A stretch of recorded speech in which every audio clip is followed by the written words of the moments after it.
Hi, I'm Jenny. This is my channel Designs with Paper, and I am so glad you stopped by. I have a video today where I use a die set I bought from Amazon and some really cute Lawn Fawn frog stamps. Now, I'm not a frog person, don't like frogs, but the card is cute. Thanks for stopping by. I hope you enjoy the card, and hey, do me a favor, share my channel, like my video, subscribe if you haven't, and ding that bell for notifications. Have a great day.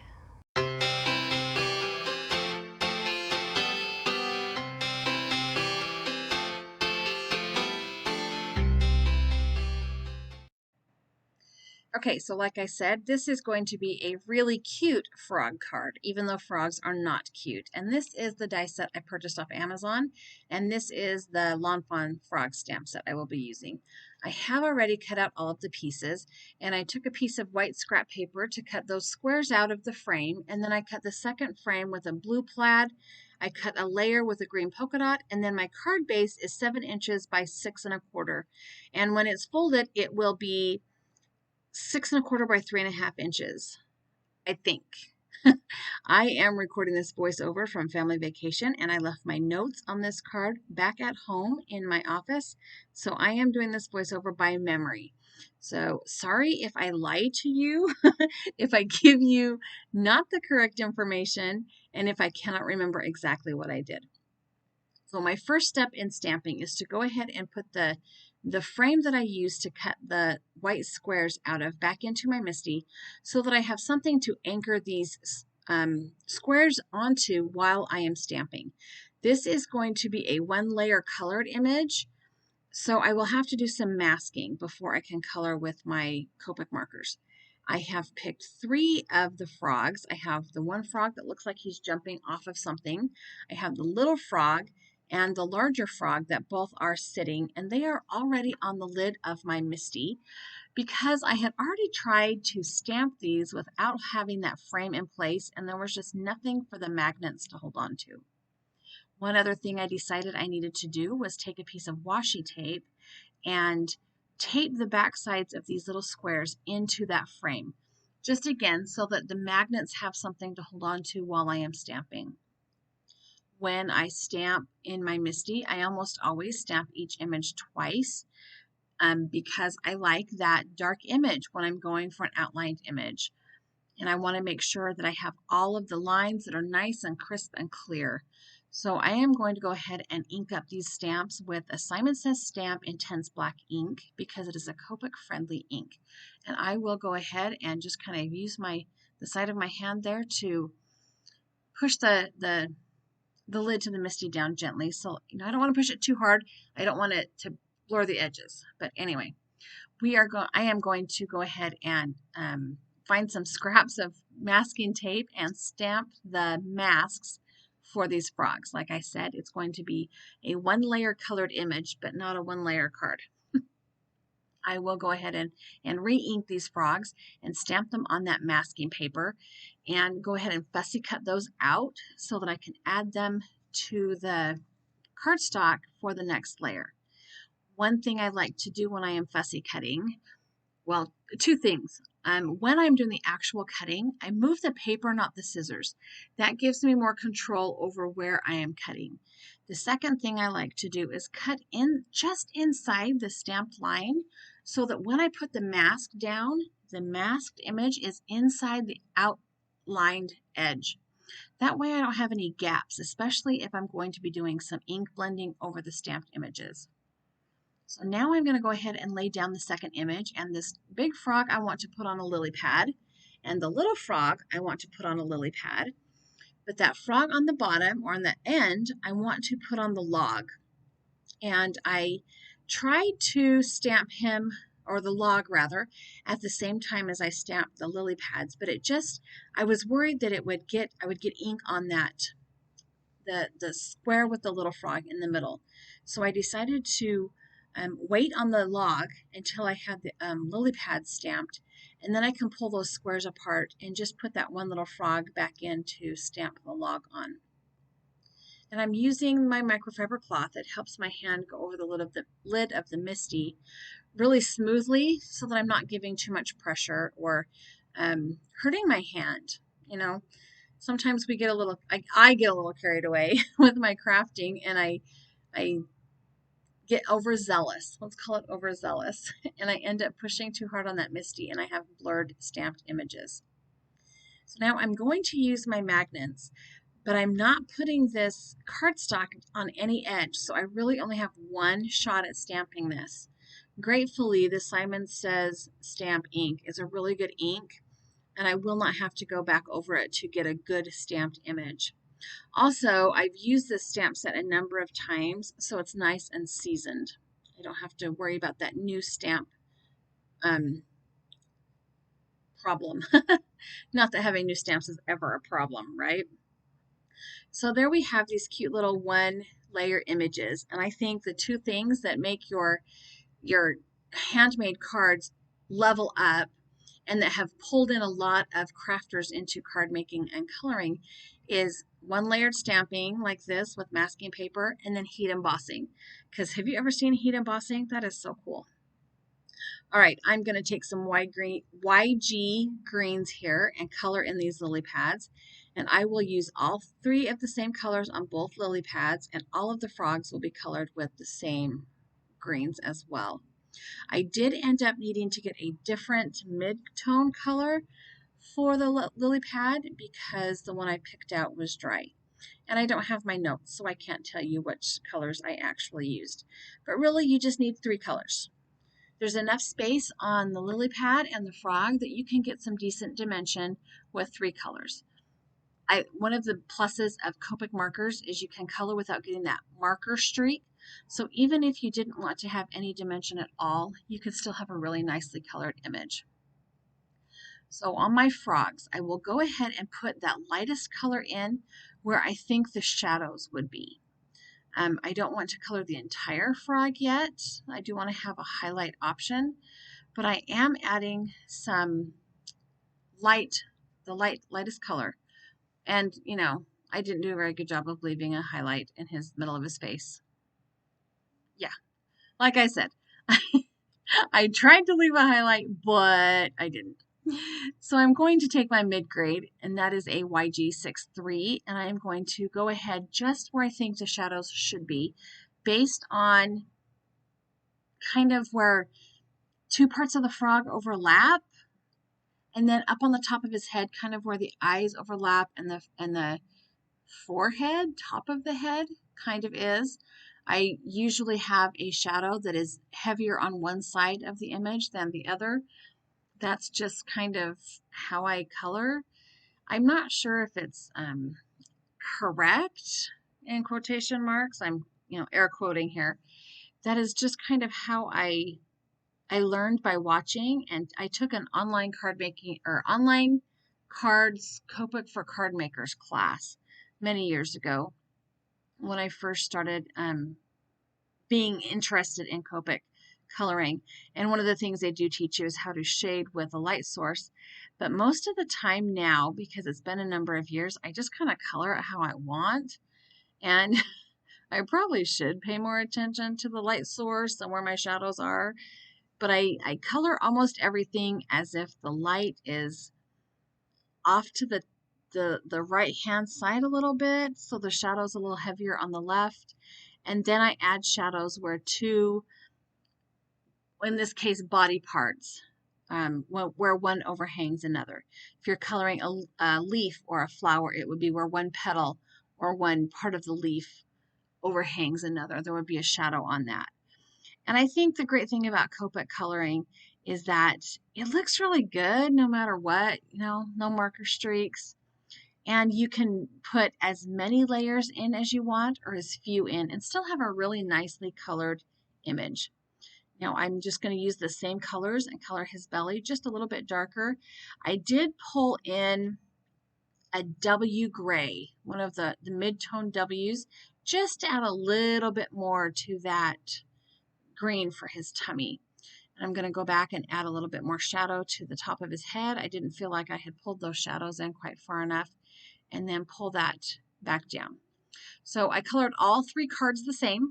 I don't know that you really want to watch me color all those 3 cards, all those 3 cards, those frogs. I colored all 3 frogs with the same colors and in the same method, and I colored the lily pads with the same colors in the same way, putting the shadows where something is casting a shadow, basically. For this log, I pulled in my E23, E24, E25, something like that, or E20, E23, E25. And I just want to give this some long strokes so that you can see the texture of the log. I do want to add some shadowing, but I don't want to blend it like I would the frog, for example. I want there to be visible brush marks just so that it adds that wood texture to the image. And I'm just going along with this. I think this is my lightest color, and you can see I didn't color it all in. There's gaps and space in between the lines or the stamped image. This E27 is my darkest color, and I am going to pull out the shadows. I'm kind of putting a little bit of shadow around the frog, not that you can see it because my thumb's in the way. I'm also putting a little bit of shadow on the stamped lines. Again, not really paying attention to, maybe I should have put it on the bottom of the stamped lines instead of the top, but whatever. It looks good. I like it. I don't like frogs, and I still like how it turned out. And I don't know that anytime you make a handmade card that somebody's going to go and say, oh my goodness, this is totally shaded wrong. And if they do, then they don't need to have one of your colored cards. I'm just saying. If somebody's going to pick it apart, then you go get them a dollar store card. Not even a Hallmark, just a dollar store card. Anyway, this E29 is actually my darkest. I totally fibbed before. The E29 is my darkest, and then I will go back in with the E27 and pull those shadows back out. And then I will go back over it with the E23 just to kind of not blend, but blend. I don't want to blend all the texture away, but I do want to blend those shadows together.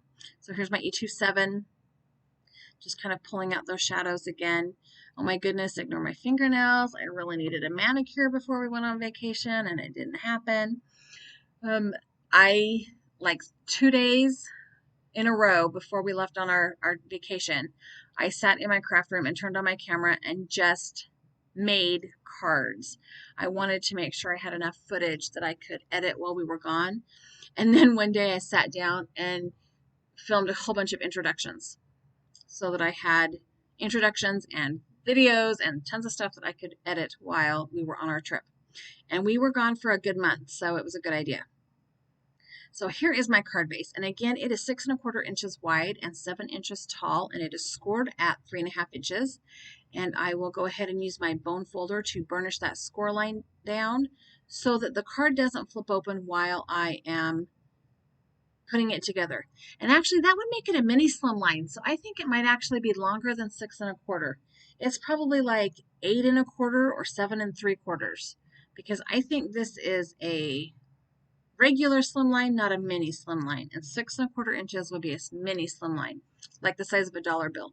And this is obviously bigger than a dollar bill. So here I have my card base and my first layer. This die set that I bought, so I got it on Amazon, and it's weird.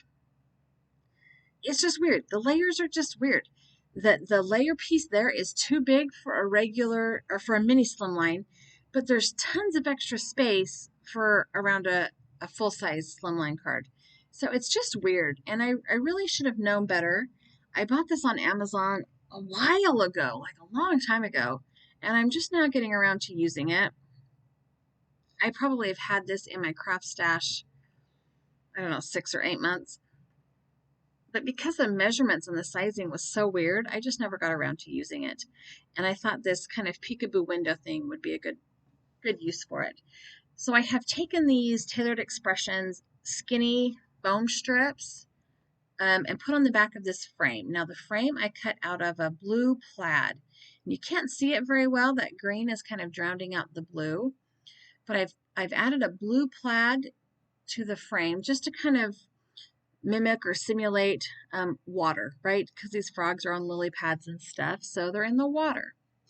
And I am going to take my Tombow Mono glue. Yes, I pulled out my liquid glue because I need to be able to slide this into place just right. I want it to go right into that pop out piece, but the frame's popped up and the frogs are down, so it's kind of a little bit of a fun dimension. Now you've got the frogs, and for real, I could literally have just put a piece of white cardstock underneath there and stamped, used the blue frame to figure out where to put my stamps. I'm just now figuring this out. Yes, I am. And then I would not have had to fidget with these little white squares of paper.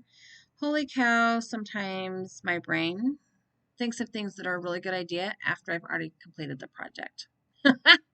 Anyway, so let's see, they're cute frogs. Frogs in real life, not cute, but these frogs are super cute. Lawn Fawn makes totally cute critters. So I have decided to use one of the sentiments, and it says you are totally awesome, like TOAD, totally awesome. And I will stamp that on a piece of white cardstock with my Simon Says stamp intense black ink. I'm going to trim it down with my Fiskars paper trimmer. I am still trying to decide if I want to buy new blades for this thing or not, or if I just want to get better at using my guillotine trimmer for tiny pieces. And let's be honest, I'm not that great with the guillotine trimmer. I don't know if I want to get that good with it. I'll probably end up buying blades. So I've decided to go ahead and put this sentiment strip over there to the left on the blue side, on the blue frame, and then I decided it needed a little bit more. So I'm going to glue it down to a piece of that same green. I think this is a Simon Says stamp green, I think. I got it in or my favorite things green that I got in a card. I don't know. I really should probably know what my cardstock comes from. But in reality, if you want to make a frog card, you just need green cardstock, right? It doesn't matter where it came from. And now that I have the green outline around that sentiment, I've decided I don't want it over to the left. I am going to add it right there in the middle under that little tiny frog. It kind of takes up a little bit of the space there because he's kind of stamped up in the middle there. I have a piece of copy paper that I am going to cut down with my Fiskars trimmer to be like 8 inches by 3 1/4 or something like that to go inside the card so that I have something to write on. You know, I have a love-hate relationship with white jelly roll pens, and I prefer not to use them to write inside the card. So I always just take a piece of copy paper. I buy the really inexpensive 20-pound copy paper at Walmart or whatever I'm shopping, so I can cut it down and not feel bad that I'm not using it in my printer. But for real, you guys, half the time, the back side you can't see has already been printed on. Yeah, I use both sides of the paper. So here we go. This is my frog card, and it's super cute, and I really like it. And then I decide, it needs its own special envelope because a plain white envelope just is not enough.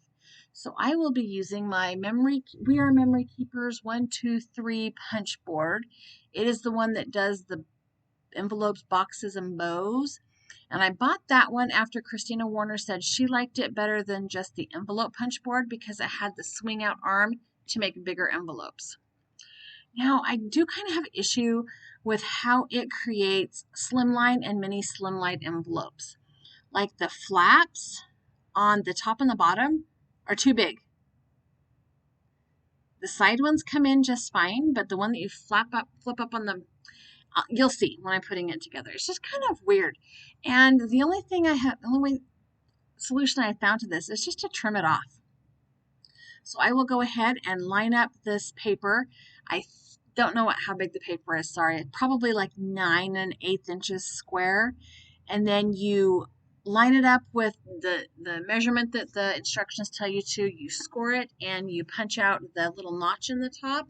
And you just keep flipping it around and you line up the notch or the score line that you just made with the little guide on the left-hand side so that you have, the rectangle shape when you're done. If you look inside all of the score marks, there's like a rectangle shape. This is a really inventive tool. Somebody way smarter than me figured out how to make one tool to make all the envelopes. Also on this envelope maker or the punch board, you can corner round the ends of the flaps. And I like that. It gives it a little bit of a fancy touch for your homemade envelope, right? Envelopes have rounded corners, so it looks really pretty. I have actually used that corner rounder on a couple other things just because I couldn't find my crocodile. It was hiding in a drawer. Anyways, so one thing when you're making an envelope is you have to use a really good adhesive, but you don't want to seal it super tight or people can't get it open without tearing the inside of it. So I am using my bone folder here to fold the envelope up on its sides. And like you can see that the sides don't come all the way in, which is fine because they don't on a regular envelope. But then that bottom corner sticks way up over the other score line. And I just have not, yeah, that's my only issue with using this punch board to make slimline envelopes. So I just took my ruler and I measured down about, I don't know, 1.5 or 2 inches. And then I just stuck that piece in my trimmer and sliced it off. That's the deal. And I do the same thing to both the top and the bottom because I really don't know any other way to make that corner piece not stick up over the fold. Yeah, like I said, I don't know. I tried kind of messing around. I deconstructed an actual envelope, junk mail envelope I got in the mail to see if I could figure it out. And you would need like a 16-inch piece of paper to do it that way. And I'm not going to go hunting down 16-inch pieces of paper to make envelopes. Sorry, I'll just chop off the corners here. Anyway, I'm kind of rambling. Sorry. The adhesive I will be using to put this envelope together is this double-sided, I don't know who makes it, Suquane tape. Is that what it's called? It's just a double-sided tape. You can tear it with your fingers. And I will put it on the corner edges from the point in down to the bottom, the little corner thing down to the bottom.